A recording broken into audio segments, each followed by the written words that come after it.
अस्सलाम वालेकुम दोस्तों, मैं हूं हैदर अली और मेरे चैनल पर आपको खुशामदीद। सबसे पहले आपसे गुजारिश है, अगर आपने चैनल को सब्सक्राइब नहीं किया तो चैनल को सब्सक्राइब कर दें और बेल आइकन पर ज़रूर क्लिक कीजिएगा ताकि मेरी आने वाली हर नई वीडियो का नोटिफिकेशन आपको मिल सके।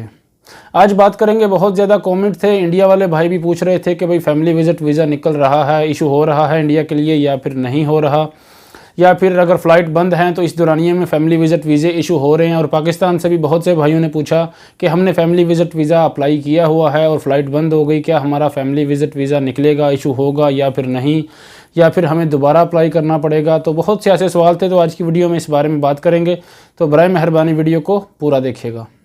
आप अपनी स्क्रीन पर देख सकते हैं, कल की डेट में फ़ैमिली विज़िट वीज़ा इशू हुआ है। एक भाई का ताल्लुक़ इंडिया से था जिनका फ़ैमिली विज़िट वीज़ा इशू हुआ है, और इसके अलावा एक और फैमिली विज़िट वीज़ा पाकिस्तानी भाई का भी इशू हुआ है। आप अपनी स्क्रीन पर देख सकते हैं, एक पाकिस्तानी भाई हैं जिनका फैमिली विज़िट वीज़ा इशू हुआ है। तो कंफर्म हो गया, जिन भाइयों का सवाल था कि भाई फैमिली विज़िट वीज़ा निकल रहा है, इशू हो रहा है या फिर नहीं पाकिस्तान के लिए, इंडिया के लिए, तो उनको बता दूं कि भाई फैमिली विज़िट वीज़ा इशू हो रहा है। और अगर आपने पहले से अप्लाई किया हुआ है और फ़्लाइट बंद हो गई हैं तो भी आपका विज़िट वीज़ा इशू हो जाएगा, कोई भी मसला नहीं है। प्रूफ आपके सामने है कि विज़िट वीज़े इशू हो रहे हैं, उसमें कोई भी रुकावट नहीं है और परमानेंट वीज़े भी इशू हो रहे हैं।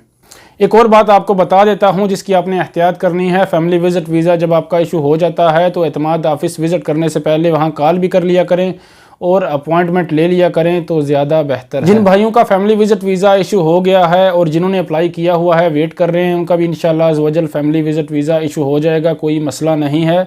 बाकी जिन भाइयों ने फैमिली विज़िट वीज़ा भी अप्लाई करना है, फैमिली को बुलाना है, तो मैं उनको यही मशवरा दूंगा कि भाई थोड़ा सा वेट कर लें। जब फ़्लाइट की अपडेट आती है, इंटरनेशनल फ़्लाइट ओपन होती हैं, तो आप वीज़ा अप्लाई कर लीजिएगा। 1-2 दिन में आपका वीज़ा इशू हो जाएगा, तो आप सब्र कर लें, ज़्यादा बेहतर है। बाकी जिनका इशू हो गया है या जिन्होंने अभी अप्लाई किया हुआ है और 1-2 दिन में इंशाअल्लाह अज़्वजल उनका रिप्लाई आ जाएगा, वीज़ा इशू हो जाएगा, वो आगे फॉरवर्ड करें, वीज़ा स्टैंप करवा लें। बाकी आपको वेट करना पड़ेगा क्योंकि फ़्लाइट का मसला तो चल रहा है। तो बाकी वीज़ा अप्लाई करने का भी फ़िलहाल कोई फ़ायदा नहीं है। बाकी जैसे आप मुनासिब समझें। उम्मीद है आपको डिटेल से समझ आ गई होगी। वीडियो अच्छी लगी हो तो वीडियो को लाइक करें, शेयर करें और चैनल को सब्सक्राइब करना बिल्कुल ना भूलें। अल्लाह ताला सब भाइयों को, बहनों को अपने हिफ्ज़-ए-मान में रखे। अल्लाह हाफ़िज़।